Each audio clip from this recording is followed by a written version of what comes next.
The dollar store craft aisle usually has a variety of unfinished wood pieces, and for this I just grabbed this little wooden rectangle. If you want to use scrap wood, feel free. So I just set it vertically on my work surface, grabbed some painter's tape, and I taped about 1/3 off the top.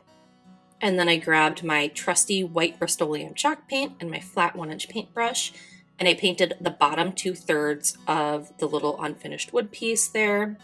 I can't believe that I'm almost getting to the end of this white Rust-Oleum chalk paint can. It has lasted me forever, and I must have done at least 50 projects with it, if not more. It's crazy how far one can of this paint goes. But then I peeled off the tape, and then I grabbed, this is Folk Art matte paint in the color Cloudy Day. In real life, it looks more blue. For whatever reason, on my camera, to me, on my screen, it looks more purple, like more periwinkle, but trust me. But I did decide it was a little too light for my liking, so I went back with Waverly chalk paint in the color Night Sky. You could do any sort of like lightish navy paint, and I just kind of mixed it right in on the project. Maybe not advisable, but you know, it worked. I didn't have to wait for it to dry and then do a whole new coat of paint, and I think the two paint colors mixed together worked out to be just lovely. So then once all of that had dried, it's time to add your red stripes because this is a flag craft.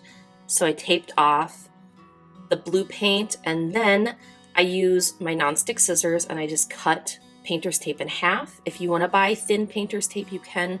I think it's just easy enough to just cut it in half. And then you just add your little stripes, tape off little sections, and evenly stagger your little cut pieces of painter's tape there, smooth it down. And then I grabbed my Folk Art matte paint in the color Cardinal Red, which I think is perfect for 4th of July. And I just kind of painted in the direction of the paint lines, right? You don't want to be going against the paint or against the painter's tape there. And then while the paint was still wet, I peeled off my tape at a 45-degree angle. This way you get crisp lines. I did have a little bit of bleed because I don't think I smoothed my tape down enough. I was worried about the white paint underneath not being fully dry, so that was on me. But I'll show you how I fixed it. Then I just grabbed a regular old paint stir stick, painted that with the white Rust-Oleum chalk paint, as well as 3 little wooden stars.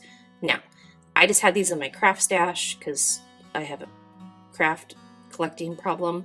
We won't call it hoarding. It's just collecting, right? And so I just painted those. If you don't have, you could just paint stars right on the project. I just wanted to use these because I had them and I thought they were cute. And now you'll see my paint bleed. Whoops, but we're gonna distress this project anyway. So I started with my sanding block and I kind of sanded along that edge to make the paint bleed a little less obvious. And then I also painted all the way around sanded. What am I talking about? I've been talking about painting so much. I sanded all the way around the edge of the project just to distress it a little bit and let some of that wood grain show through. Now this gets a little dusty, so it'll make it look like your colors are really muted, but just take a rag, I used a Clorox wipe, and just wipe off your project.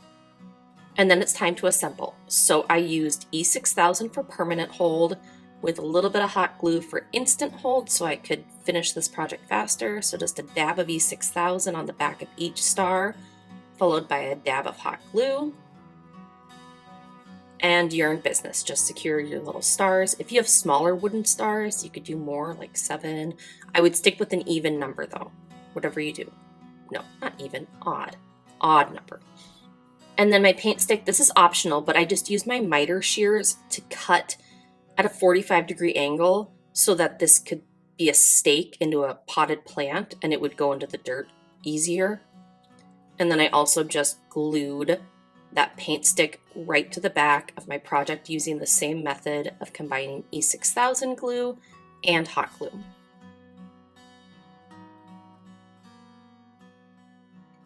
And then since this is going outside, I used a coat of outdoor Mod Podge just to protect my surface.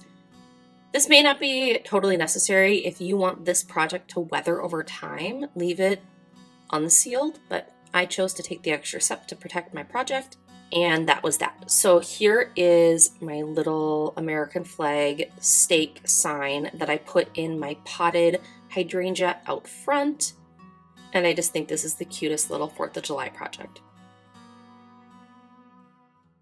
Hey, thanks for watching this craft video. If you have a minute, do you think you could maybe press the like or subscribe button and then watch this next craft on the screen now?